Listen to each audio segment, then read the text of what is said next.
Hey everybody, Aaron here. Welcome back to another anime review. Today we look at March Comes Like a Lion, episode 2 of season 2, or episode 24 if you're going off Crunchyroll. Now, first and foremost, also the hat. Yes, you might have saw it in the last review. If not, this is the first time you've seen me with the hat. I'm gonna skip all the introduction with the hat. This hat, by the way, is from Danganronpa V3. It came with the collector's edition, and that's the only reason I'm wearing it. Anyways, beyond that, so March Comes Like a Lion did the same thing where it was a very slow but steady episode. What was interesting was we see the introduction of Ray's friend again. He came back, the heavyset kid, and that was kind of interesting. The whole dynamic they had between each other, same thing as always. That was very cute to watch, and it makes me crack up. It really is. It's like a friendship that also at the same time is not a forced friendship, but a weird friendship at the same time. But the real tension comes into the episode when a former enemy of Ray's appears in the form of Goto.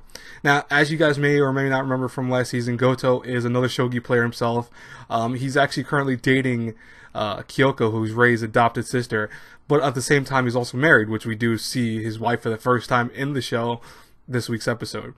Now, what's very interesting though is everything else beyond that. There's little tidbits of stuff from other things, like we also see I think it's Shoya. He's in his tournament with the one other character. Apparently, the other guy dropped out because he just withdrawed for some reason, and Shoya basically kept his title of Meiji. But all that gets pushed aside when you go back to what essentially is happening with Goto, Kyoka, and essentially his wife. Now, what's very weird is that I've always said this relationship is something I understand why Ray is so pissed off about. It is already messed up to the fact that he's basically cheating on his wife, who's hospitalized. Yes, we get that maybe he needs his own desires, etc. But his wife is still alive, so he is committing adultery if he's actually dating Kyoka. But what's interesting though is Kyoka doesn't care. As we know, doesn't care about that.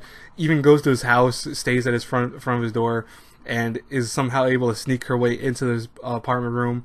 Which it's funny because the fact that she jumps on the bed and she's so happy to even be there, but then he like ties her to the bedpost to make it so she can't move around too much or do anything while he's sleeping. It was funny in its own right, and it was funny to see that she's happy because of the fact that he rolls it over at one point when he falls asleep and holds her and just like embraces her in that sense. So she feels, I guess, the concept of being needed for the first time in like her relationship at all. So it's a twisted relationship in its own right. And you feel bad for Ray in this week because you almost see that he goes back into his moment of darkness when he sees Goto for the first time again. But even worse is the fact that when Goto and Ray go back to their past, you see how they got into that fight, obviously. But what's worse is that Ray going into that shows a sign that he's still in that shell that he has, that we know he's still suffering from his own kind of issues.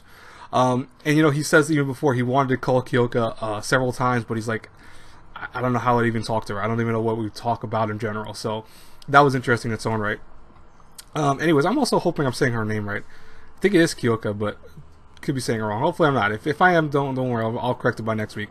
But anyways, so this is, if you guys didn't realize, this is chapters 48 and 49 of the story. I've heard from various sources, and not just one, but like several sources, that apparently chapter 50 and beyond gets very dark for March Comes Like a Lion. So I'm very curious what next week's episode is going to hold. What are we going to see that's going to change the game up a little bit?